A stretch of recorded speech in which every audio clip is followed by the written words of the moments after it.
teman-teman sekalian, ya kita akan sama-sama membaca satu bagian firman Tuhan ya dari Lukas pasal 19 ayat 1 sampai 10. Ya, kita akan baca secara bergantian. Ya, saya akan baca ayat yang ganjil, teman-teman baca ayat yang genap ya, yang di layar warnanya oranye ya atau agak coklat. Oke. Saya baca ayat yang genap, saya baca ayat yang ganjil ya, yang warnanya hitam, teman-teman baca ayat yang genap ya. Kita akan baca bersama-sama firman Tuhan dari Lukas pasal 19 ayat 1 sampai 10. Oh ya, sebelumnya mungkin saya perlu jelaskan sedikit ya. Di dalam kurung saya berikan tanda TB2 ya. Mungkin ada teman-teman yang belum tahu ya, ini adalah Alkitab bahasa Indonesia terjemahan paling baru ya, yang baru diterbitkan tahun 2023 ini. Ya, jadi kalau teman-teman mungkin di Alkitabnya atau di Alkitabnya ya, biasanya masih pakai TB saja ya, terjemahan baru edisi tahun 70-an ya kalau saya nggak salah ingat ya.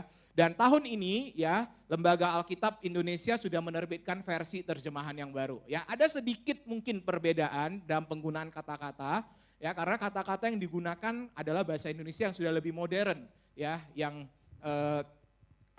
yang lebih sering dipakai ya saat ini ya. Jadi mungkin nanti kalau teman-teman bandingkan ada sedikit perbedaan ya, tidak apa-apa ya. Ini tidak mengubah kitab suci sama sekali ya, hanya terjemahannya saja ya yang diperbarui ya. Kita baca bersama ya. Lukas 19 ayat 1 sampai ke 10 ya, versinya terjemahan baru yang kedua. Yesus masuk ke kota Yeriko dan berjalan terus melintasi kota itu. Di situ ia bernama Zakeus, kepala pemungut cukai, dan ia seorang yang kaya. Ia berusaha untuk melihat orang apakah Yesus itu, tetapi ia tidak berhasil karena orang banyak sebab badannya pendek. Ia pun berlari mendahului orang banyak, lalu memanjat pohon ara untuk melihat Yesus yang akan lewat di situ. Ketika Yesus sampai ke tempat itu, ia melihat ke atas dan berkata kepadanya, Zakeus, segeralah turun, sebab hari ini aku harus menumpang di rumahmu. Lalu Zakeus segera turun dan menerima Yesus dengan sukacita. Melihat hal itu, semua orang mulai bersungut-sungut, katanya ia menumpang di rumah orang berdosa. Tetapi Zakeus berdiri dan berkata kepada Tuhan, Tuhan, lihatlah, setengah dari milikku akan kuberikan kepada orang miskin, dan kiranya kuperas dari seseorang akan kukembalikan 4 kali lipat. Kata Yesus kepadanya, hari ini telah terjadi keselamatan kepada seisi rumah ini, karena orang ini pun anak Abraham. Sebab anak manusia datang untuk mencari dan menyelamatkan yang hilang. Sebab anak manusia datang untuk mencari dan menyelamatkan yang hilang. Sebab Yesus datang ke dunia ini untuk mencari dan menyelamatkan yang hilang. Ya, terpujilah Tuhan yang sudah memberikan kita firman-Nya. Teman-teman, saya percaya di sini pasti banyak ya yang pernah main petak umpet atau alip taubik. Ya, siapa yang pernah main? Boleh angkat tangan? Ya, yang pernah main petak umpet? Oh, sedikit ya ternyata ya. Oh, beda zaman mungkin kita ya. Sekarang mainnya petak umpetnya online kali ya. Ya, teman-teman mungkin yang belum pernah main petak umpet ya, coba saya jelaskan sedikit ya. Jadi kalau permainan petak umpet ini sebenarnya gampang ya. Jadi tinggal dari misalnya yang mau main ini ada sekelompok misalnya 10 orang ya. Jadi dari 10 orang ini tinggal pilih 1 orang buat jadi si penjaga. Ya, jadi si penjaga itu harus kayak orang yang ini ya. Jadi dia cari tempat ya untuk menutup mata, kemudian dia akan berhitung mundur. Ya, boleh hitung dari 30, 50 ya, 100 juga boleh ya, pokoknya dia hitung mundur. Oke, dan selama waktu countdown itu atau hitung mundur itu, teman-teman yang lain harus bersembunyi ya, teman-teman yang lain bersembunyi. Nah, setelah selesai hitung mundur ya, si pencari ini akan pergi mencari teman-temannya ya, mencari teman-teman yang bersembunyi, dan sambil dia mencari, dia harus juga menjaga gawang ya atau menjaga tempat ya dia menghitung mundur itu. Nah, kalau teman-temannya ya yang sembunyi tadi berhasil sampai ke gawangnya dulu, maka si pencari ini akan kalah. Ya, jadi si pencari ini harus dalam waktu secepat-cepatnya mencari tempat yang teman yang bersembunyi, sambil nantinya ya dia juga menjaga tempat dia berdiri itu. Nah, kalau yang belum pernah main, nanti mau main ya, selesai ibadah boleh cari Hans ya, nanti kita main sama Hans ya. Ya, habis ibadah ya, tapi jangan sekarang teman-teman ya. Nah, teman-teman, Ngomong-ngomong soal main petak umpet dan menjadi si pencari ini ya. Dulu saya paling suka jadi orang yang ini ya, yang tutup matanya dan mencari. Karena tantangannya itu besar teman-teman ya. Sambil harus jaga tempat, sambil harus mencari teman. Nah biasanya saya juga pakai cara licik. Saya nggak mau lari itu sampai ke tempat, ya saya coba agak memanjangkan leher, ya coba lihat gerak-gerik orang yang bersembunyi. Dan saya dari tempat saya itu saya langsung, oh ya kamu nih di situ. Nah kayak gitu ya teman-teman ya. Nah teman-teman ngomong-ngomong soal mencari ya, bukankah kita semua sebenarnya juga sedang mencari sebuah kehidupan yang baik? Seperti ada seorang penulis buku ya bernama James K. Smith, dia pernah berkata ya dalam bukunya Desiring the Kingdom, bahwa semua orang ya, semua manusia itu punya visi kerajaan atau punya visi dalam hidupnya untuk bisa mendapatkan good life atau kehidupan yang baik. Semua orang mencari kehidupan yang baik itu dan pengen mendapatkan kehidupan yang baik. Siapa sih di tempat ini yang gak mau hidupnya baik? Siapa sih di tempat ini yang mau hidupnya menderita? Saya percaya gak ada, bukan? Nah tapi kenyataannya, bukankah hidup yang baik itu susah didapatkan teman-teman? Kita mencari hidup yang baik ya, dengan harapan kita belajar dengan sungguh-sungguh ya. Mungkin ada teman-teman yang sedang menanti ya jawaban dari perguruan tinggi yang didaftar. Mungkin yang masih menunggu ya hasil apakah saya diterima enggak di perguruan tinggi yang menjadi favorit saya. Ada yang ikut tes masuk ya, ada yang mungkin teman-teman langsung daftar. Yang ikut tes masuk itu menanti teman-teman. Ya menanti ya dengan harapan saya kuliah di sana, nanti setelah saya kuliah saya bisa dapat pekerjaan yang baik, saya bisa dapatkan good life itu. Tapi sepertinya kok panitia penerimaan ya rasanya bersembunyi dari saya. Nama saya juga tersembunyi dari panitia itu. Tidak terlihat oleh panitia itu, saya nggak dapat masuk ke perguruan tinggi itu. Ataupun mungkin teman-teman sudah belajar setengah mati, begadang ya. Tapi rasanya kok nilai 100 itu selalu sembunyi ya dari saya ya. Saya nggak pernah dapat nilai 100. Teman-teman rasanya kok selalu good life itu susah ya didapatkan ya.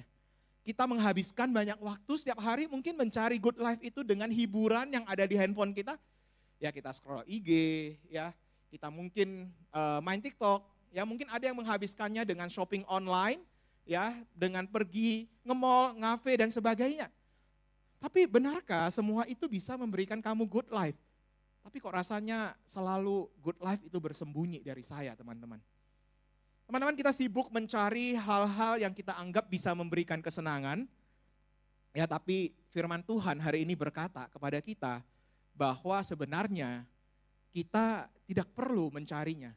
Karena sebenarnya Tuhan ya yang sendiri mencari kita dan memberikan good life itu kepada kita teman-teman. Dan hal ini nyata daripada kisah seorang yang bernama Zakeus. Tadi kita sudah baca ya kisahnya ya teman-teman ya.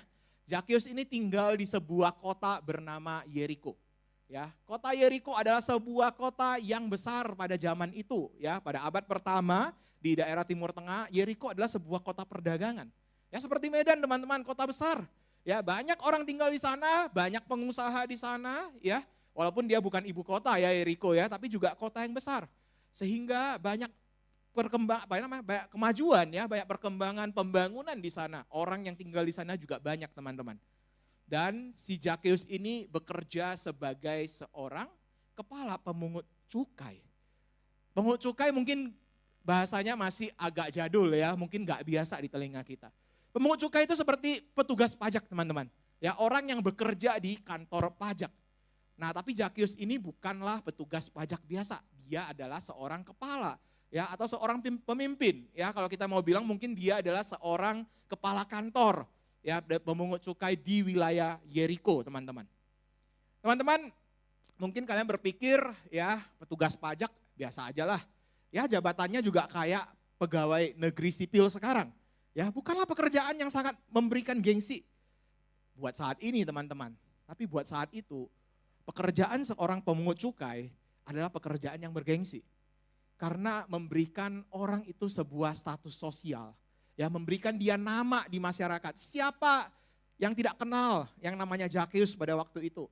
Orang satu kota pasti mengenalnya, karena dia adalah seorang kepala pemungut cukai.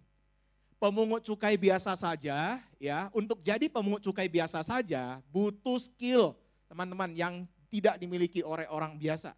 Dia butuh pandai berhitung, ya, dia harus pandai matematika, dia harus pandai bahasa, ya, dia harus pandai menulis, pandai berkomunikasi.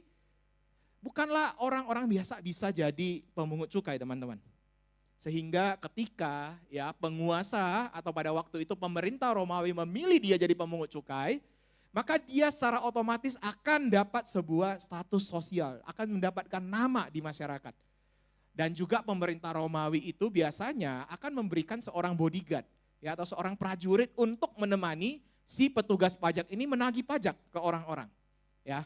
Nah, jadi kita lihat di sini ya, dia tinggal di kota yang besar, ya, dia punya status sosial yang tinggi dan pekerjaannya ini juga memberikan dia peluang untuk bisa jadi orang kaya. Teman-teman, pemungut cukai pada waktu itu ya belum ada seperti sekarang ini ya. Kalau teman-teman pergi ke restoran makan biasanya ada pajak restoran 10%. Ya. Teman-teman yang sudah bekerja ya, sudah berbayar pajak, punya NPWP, ada tarifnya itu teman-teman ya. Ya, orang sudah bekerja ada tarifnya, berapa persen ya, ada potongan dan sebagainya. Pada zaman itu tidak ada teman-teman, persen-persen seperti itu. Ya, nilai pajak yang harus dibayarkan adalah sesuai angka yang ditentukan oleh petugas pajak, oleh pemungut cukai pada waktu itu. Jadi bisa dibilang ya pemungut cukai pada waktu itu suka-sukaan mereka. Mereka mau menetapkan angka berapa, orang harus bayar. Masyarakat harus bayar teman-teman. Dan inilah kesempatan oleh para pemungut cukai pada waktu itu untuk membuat diri mereka kaya. Suka-suka mereka maksa orang untuk bayar pajak ya. Berapa dia setorkan ke pemerintah, berapa lagi dia simpan. Dan inilah yang menunjukkan kepada kita teman-teman ya. Dia punya nama ya dan dia juga punya harta yang banyak. Kalau begitu ya, orang yang sudah punya nama, punya harta yang banyak, seharusnya hidupnya cukup bukan teman-teman? Mungkin teman-teman pernah mendengar orang berkata, ya saya bekerja sebaik-baiknya, saya berusaha sebaik-baiknya, biar saya dapat gaji yang besar, saya dapat posisi yang baik di kantor. Bukankah itu yang banyak orang cari? Ya, Zakheus juga mencari itu. Tapi ternyata itu semua tidak bisa membuat Zakheus merasa hidupnya cukup teman-teman. Tampaknya Zakheus masih terus dan terus mencari good life yang dia nanti-nantikan. Dia sudah kaya, dia sudah punya nama, tapi masih dia nggak puas. Dia malah pergi berdesak-desakan, ya. Ketika ada orang ramai berkumpul untuk mau bertemu dengan seorang biasa, anak tukang kayu yang datang dari sebuah kota yang kecil bernama Nazaret, dia penasaran dengan orang ini, orang yang bernama Yesus ini. Dia pun rela berdesak-desakan, ya. Coba lihat badannya yang kecil, ya, di antara kerumunan orang, gak mungkin dia bisa melewatinya. Tapi dia masih punya penasaran yang sangat besar untuk mencari Yesus ini, untuk pergi menemui siapa yang bernama Yesus ini. Karena walaupun dia punya banyak, dia punya harta yang banyak, punya nama yang baik, tapi ada ruang kosong di dalam hatinya. Ada sesuatu yang belum terisi di dalam hatinya itu teman-teman. Sehingga ketika dia tidak bisa menembus kerumunan orang, dia memilih untuk berlari terlebih dahulu, mendahului mereka dan naik ke atas sebuah pohon ara. Blaise Pascal punya jawabannya buat kita semua teman-teman. Di dalam hati setiap manusia itu ada sebuah ruang kosong. Dan ruang kosong ini berbentuk Tuhan teman-teman. Dan hanya bisa diisi oleh Tuhan. Karena bentuknya Tuhan teman-teman. Bentuknya adalah Tuhan dan hanya bisa diisi oleh Tuhan Sang Pencipta yang kita kenal dengan Yesus teman-teman. Inilah yang dialami oleh Zakheus. Dia bukan hanya penasaran, tapi memang ada sesuatu yang tidak terisi di dalam hatinya. Sehingga ketika dia sudah memiliki semuanya, dia tetap tidak merasa aku punya good life. Sampai akhirnya dia memanjat pohon ara itu untuk bertemu dengan seorang yang bukanlah ya punya jabatan yang tinggi, juga bukan punya uang yang banyak. Dia pengen bertemu dengan Yesus. Teman-teman, rasa penasaran Zakheus ini kira-kira datang dari mana ya? Saya coba bertanya-tanya, dari mana si Zakheus ini tahu tentang Yesus? Kalau mungkin Zakheus hidup pada zaman sekarang ini, ya bisa jadi Zakheus itu dengar nama Yesus dari grup WA teman-teman ya. Jadi dia ini punya grup WA, ya ini bayangan saya aja ya teman-temannya, bukan bukan sebenarnya ya. Saya coba membayang-bayangkannya seperti ini. Dia punya grup WA dan di dalam grup WA itu ada ini ya teman-teman pemungut cukai yang lain ya, petugas pajak yang lain di dalam grup itu.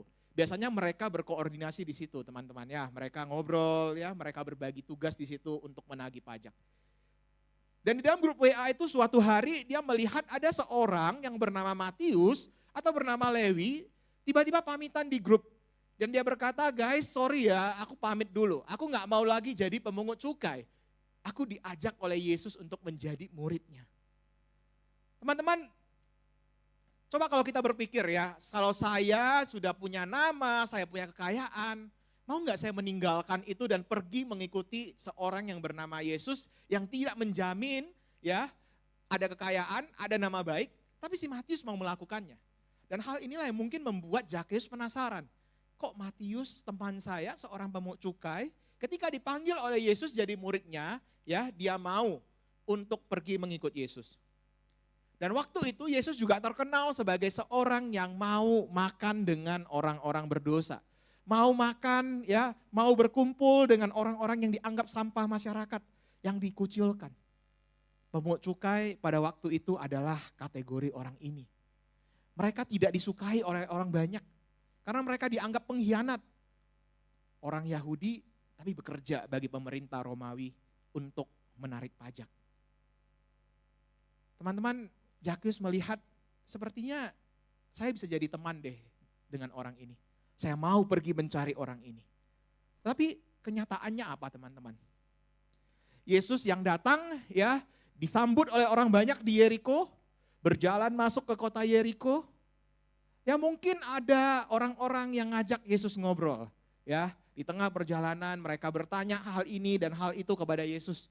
Mungkin ada anak-anak juga yang lari-lari di depan Yesus, ya minta Yesus gendong mereka, ya minta Yesus mencium mereka. Ataupun mungkin ajak Yesus main petak umpet. Mungkin juga ada ibu-ibu ya yang mendengar Yesus mau datang, dia sudah masak makanan yang enak, dia bawa bekal, ya dan dia menawarkannya kepada Yesus saat Yesus berjalan. Di tengah teriknya matahari, mungkin ada yang menawarkan minum kepada Yesus. Tapi Yesus tidak terdistraksi, tidak terganggu sama sekali dengan tawaran-tawaran orang itu. Karena yang mau Yesus cari adalah Zakheus pada hari itu.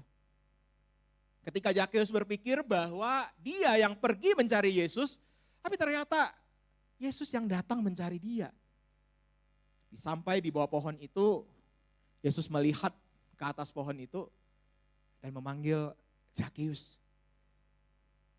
Yesus gak pernah ketemu sama Zakheus.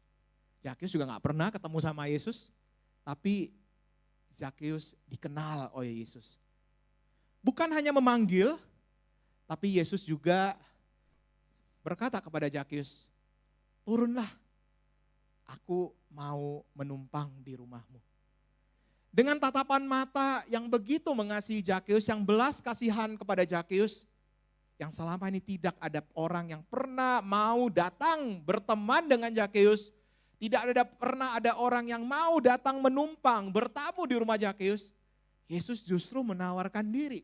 Zakheus, saya mau makan, saya mau nginap di rumahmu. Bolehkah? Teman-teman, semua ini dilakukan oleh Yesus. Yesuslah menjadi subjeknya ketika dia mencari seorang yang hilang. Yesus yang datang kepada Zakheus, Yesus yang melihat ke atas pohon, Yesus yang menatap Zakheus, Yesus yang menyuruh Zakheus turun. Dan Yesus yang justru menawarkan diri, saya mau makan, saya mau menumpang di rumahmu. Zakheus hanyalah objek teman-teman yang menerima apa yang dilakukan oleh Yesus. Dengan senang hati Zakheus turun dari pohon, dengan senang hati Zakheus menyambut Yesus. Dan saat Zakheus menyambut Yesus, dia menerima good life itu teman-teman.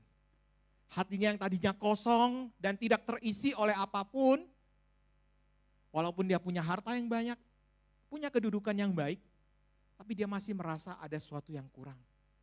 Dan ketika Yesus sudah mengisi hatinya, Yesus sudah datang ke dalam hidupnya, dia merasa penuh, dia merasa dia punya good life itu.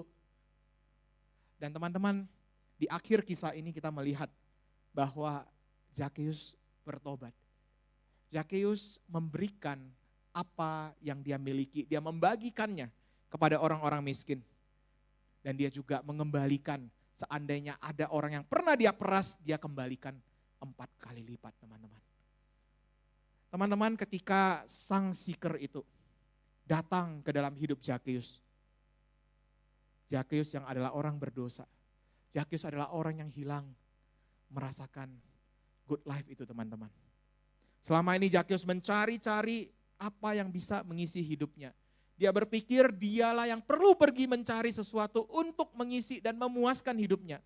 Tapi ternyata justru Yesuslah yang datang mencari dia. Yesus yang pernah mencari Zakheus pada hari itu, Yesus yang sama juga sebenarnya sedang mencari kamu dan aku hari ini.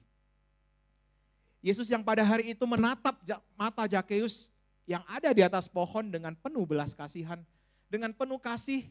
Hari ini Yesus yang sama juga sebenarnya sedang mau menatap kamu, menatap aku. Buat apa Yesus datang mencari kita? Bukankah kita lahir dari keluarga Kristen, ya? Banyak dari kita lahir dari keluarga Kristen. Sejak di dalam kandungan mama kita sudah datang ke gereja. Dari sekolah minggu, dari kecil, ya mungkin ada yang dari kelas batita sudah diajak ke gereja. Sampai hari ini teman-teman sudah remaja dan pemuda, sudah ada di dalam lingkungan Kristen. Teman-teman sudah mendengar Yesus entah berapa kali. Mungkin sudah dihitung-hitung dari ribuan dan puluh ribu kali mendengar nama Yesus. Kenapa Yesus masih mencari kamu dan aku hari ini? Karena kita semua perlu Yesus, teman-teman. Kita semua perlu Yesus untuk mengisi ruangan hati kita yang kosong. Kalau kita berkata sudah belasan dan puluhan tahun kita mengenal nama Yesus, benarkah Yesus sudah hidup di dalam hatimu? Yesus sudah hidup di dalam hidupmu. Selama ini apa sih yang kita cari untuk membuat hidup kita jadi lebih baik, teman-teman?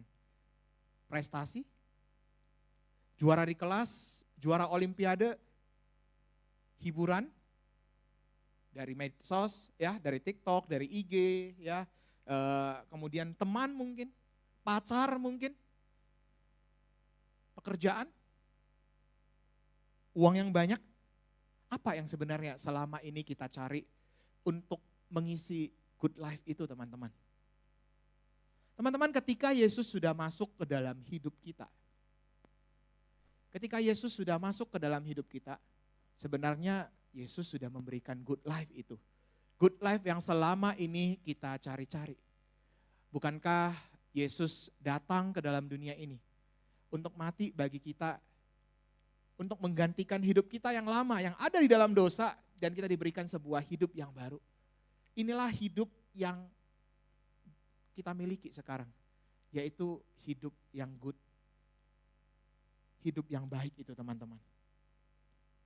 Ketika Yesus sudah ada di dalam hidup kita, ya Yesus sudah memenuhi ruang kosong dalam hati kita, sebenarnya kita sudah penuh, teman-teman. Ya, hidup kita sudah tercukupi oleh apa yang sebenarnya kita butuhkan. Karena Yesuslah yang sudah memenuhinya. Kalau begitu, apa fungsi daripada kita bekerja, kita belajar? Masih bolehkah nggak sih aku berusaha dengan baik, ya, dapat juara, menang olimpiade, ya, masuk perguruan tinggi favorit, ya, dapat pekerjaan yang baik, dapat kenaikan jabatan, dapat kenaikan gaji dan sebagainya. Teman-teman, kita belajar, kita bekerja, ya, untuk mendapatkan hasil yang baik sekalipun, sebenarnya itu bukanlah lagi untuk memenuhi hidup kita yang kosong. Tapi itu adalah bentuk kita bertanggung jawab terhadap good life yang sudah diberikan Tuhan. Kalau kita tahu bahwa hidup kita sudah baik, ya, kita sudah punya good life, bukankah kita juga perlu mengisinya dengan hal-hal yang good? Kalau kita sudah punya hidup yang baik, bukankah kita perlu mengisinya dengan hal-hal yang baik juga, teman-teman? Misalnya dengan bertanggung jawab atas apa yang kita miliki.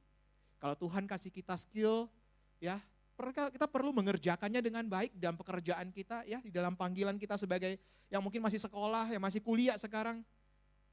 Teman-teman, kalaupun ya di dalam ketika kita belajar, kita bekerja, teman-teman diberkati dengan skill yang lebih baik daripada orang lain, sehingga kamu bisa mendapatkan prestasi, kamu bisa mendapatkan beasiswa, kamu bisa mendapatkan juara, ya, kamu bisa dapatkan kenaikan gaji, kenaikan jabatan dan sebagainya. Teman-teman, itu adalah bonus dari Tuhan. Bonus atas good life yang sudah kita miliki. Dan kalaupun kamu nggak dapat semua itu, kamu bukan juara satu, kamu bukanlah pemain terbaik di dalam tim olahraga yang kamu ikuti, kamu bukan karyawan terbaik sekalipun, hidup kita sudah penuh teman-teman. Kristus sudah memenuhinya. Dan kalau memang Tuhan nggak berikan itu pun, Tuhan tetap memandang kamu berharga kok. Tuhan tetap melihat kamu sebagai seorang anak yang sudah mendapatkan good life dari Tuhan. Sehingga kamu tidak perlu berkecil hati. Dan kamu Jun tidak perlu cemburu atas apa yang dimiliki orang. Dan kalau kamu dapat sesuatu yang baik, dapat pekerjaan yang baik, kamu dapat bisa bersekolah di sekolah yang baik, kamu bisa kuliah di tempat yang baik, di universitas yang baik, dan kamu pun tidak perlu sombong. Karena itu semua adalah anugerah dari Tuhan, teman-teman. Dan ketika Kristus sudah memenuhi hidup kita, masih perlukah entertainment, hiburan, nonton, nge-mall, ngafe, main game online, main IG, main TikTok, belanja online, dan sebagainya. Teman-teman, itu semua pun adalah bonus yang Tuhan berikan. Bonus yang Tuhan berikan buat kita bisa refreshing. Bonus yang Tuhan berikan buat kita untuk healing. Kamu tetap boleh mengerjakan apa yang menjadi hobimu di masa luangmu, di waktu luang kamu. Kamu boleh tetap menikmati waktu kamu berelasi dengan teman-temanmu, dengan pergi jalan-jalan, pergi nonton, liburan, dan sebagainya. Semua itu adalah bonus yang Tuhan berikan. Karena kita sudah tinggal di dalam Tuhan. Tuhan sudah memenuhi hidup kita. Di atas good life yang sudah Dia berikan, teman-teman. Teman-teman, mungkin ada yang kenal, ada yang mungkin belum kenal. Ya, John Wesley adalah Bapak Gereja Metodis. Dia adalah seorang yang dari kecil sudah belajar Alkitab. Keluarganya adalah sebuah keluarga Kristen yang sangat ketat.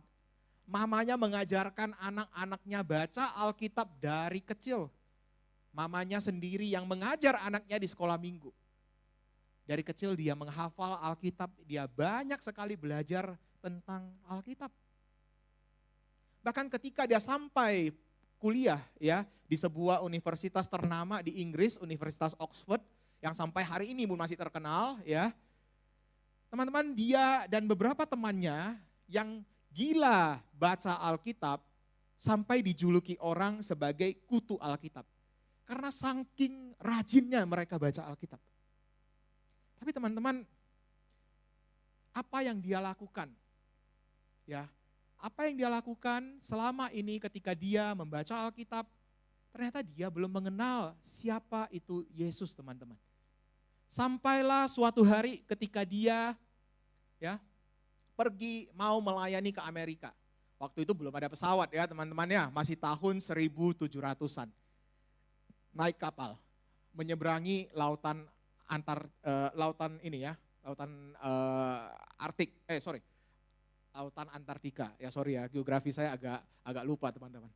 Ya, menyeberangi lautan Atlantik ya. Di dalam perjalanan kapal itu ya, gelombangnya kuat, kapalnya terombang-ambing, dan dia takut mati teman-teman. Dia takut mati. Tapi di tengah ketakutan dia melihat ada sekelompok orang yang bernama kelompok Moravia, kaum Moravia. Mereka santai-santai aja di sana, masih bisa bernyanyi memuji Tuhan di tengah kondisi kapal yang sudah goyang-goyang ya, yang sudah tidak tahu apakah mereka bisa sampai di Amerika dengan selamat. Wesley bertanya kepada mereka ya, kok kalian masih santai-santai aja, nggak takut kah? Dia berkata, buat apa saya takut? Saya kenal Yesus kok. Dan kalau saya mati pun hari ini, saya akan bertemu dengan Yesus. Yesus akan memberikan keselamatan buat saya. Disitulah titik di mana Wesley merasa bahwa selama ini dia membaca Alkitab, dia kenal Tuhan, tapi sebenarnya Tuhan belum hidup di dalam hidupnya. Bertahun-tahun di Amerika, ya, dia mengerjakan pekerjaan pemberitaan Injil di sana. Di sana pun dia mulai bergumul dengan apa yang dia alami. Sampai lagi dia kembali ke Inggris dan di 24 Mei 1738. Di dalam kondisi imannya yang sudah lemah dan frustrasi, yang dia bertanya, siapa sih sebenarnya Yesus di dalam hidupku? Di dalam sebuah persekutuan doa pada waktu itu. Ketika pemimpin ibadah membacakan Injil, membacakan kitab Roma, disitulah Tuhan mencari dia. Tuhan berjumpa dengan John Wesley secara pribadi. Dan disitulah John Wesley merasakan siapa Yesus di dalam hidupnya. Dan setelah itu, dari 1738 sampai akhir hidupnya di tahun 1791. Semangat John Wesley di dalam memberitakan Injil, di dalam menjalani hidupnya, tidak lagi seperti dia yang lama, yang ketika dia belum kenal Yesus secara pribadi. Dengan berapi-api, dengan semangat, dia pergi berkeliling Inggris, Amerika. Dengan sebuah semangat, dia berkata bahwa the world is my Paris. Dunia ini adalah ladangku. Dunia ini adalah ladang pelayananku. Kristus yang sudah mengubah hidupnya, Kristus yang sudah hadir di dalam hidupnya itu, membuat dia dengan berani. Dan dengan semangat sampai akhir hidupnya, dia memberitakan Injil. Teman-teman, Injil itu bukanlah tentang aku dan kamu yang mencari Yesus. Tapi Yesus sendiri yang sudah datang dan mau mencari kita. Mencari kita yang selama ini sudah ada di dalam gereja, sudah ada di dalam persekutuan orang percaya. Tapi sebenarnya kita belum menerima Kristus. Apakah Yesus sudah hadir dalam hidupmu, teman-teman? Kalau hari ini Yesus belum hadir dalam hidupmu, Yesus pun sedang mengetuk hatimu dan dia mau hadir di dalam hidupmu. Kematiannya di atas kayu salib adalah untuk memberikan kepada kita hidup yang baru, hidup yang baik itu. Jikalau kamu selama ini masih mencari-cari good life seperti apa yang aku mau jalani, kamu perlu datang kepada Yesus dan meminta Yesus untuk mengisi hidupmu. Kamu perlu datang dan mencari Yesus yang akan mengisi hidupmu. Dan ketika Yesus sudah mengisi hidupmu, kamu pun akan merasakan hidup saya adalah sebuah hidup yang baik. Saya punya good life di dalam Yesus. Amin.